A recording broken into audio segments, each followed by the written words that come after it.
The subject of fulfilled prophecy has always been interesting to me because religious people claim that there are so many, yet I haven't seen a single convincing one. So let's look at a few today. Actually, a few more because this is actually part 2. Now, if you haven't seen part 1, then it doesn't really matter.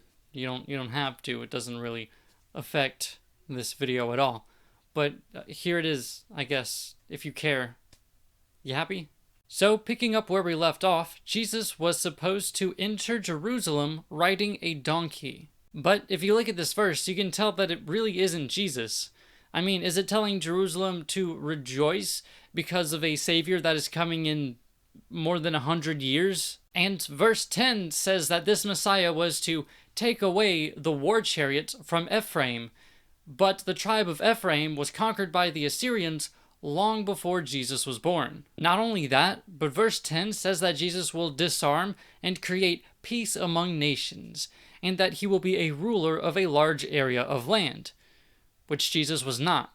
Jesus was not a ruler. He was also to be betrayed by a close associate. And this verse is from the book of Psalms, which means that this is a song, and given the context, this song is about the singer's self. But if we are to believe that this verse is talking about Jesus in the first person in the past tense in the Old Testament, then you're saying that Jesus was a sinner, as it says in verse 4, which probably doesn't fit with your idea of Jesus. He was to be betrayed for 30 pieces of silver. This isn't a prophecy at all, and in no way is it phrased as one. It's part of a story where Zechariah was given wages for breaking a covenant or something. I don't know, the story's a bit confusing, but it's certainly not a prophecy. Jesus was to be silent before his accusers. Now, this verse isn't a prophecy either.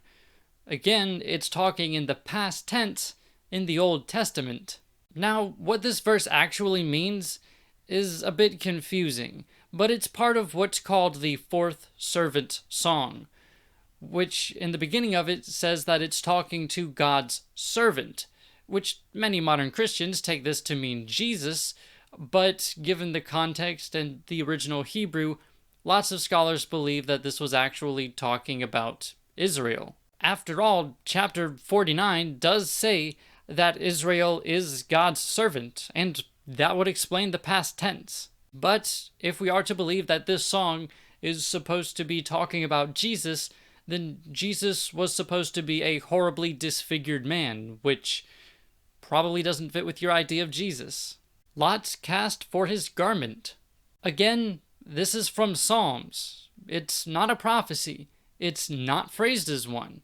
And everywhere around this verse, it is obviously poetic. Why would this be the one literal true statement talking about the future in the past tense in the Old Testament in a poetic song? Mocked while on the stake. And this verse is from the exact same chapter and song as before, so all the same criticisms apply. None of his bones broken. Seriously, why do you think songs are prophecies?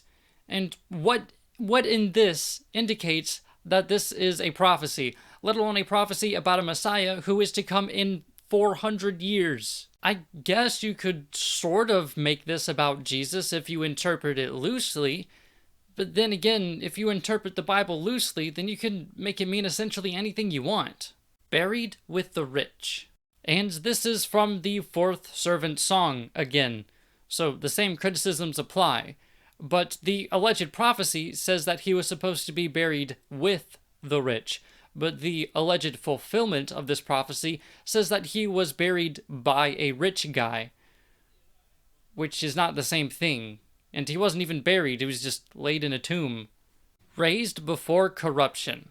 Again, this is not a prophecy. It's a song, talking about the singer's self. Nothing about this says that it's a prophecy. Exalted to God's right hand.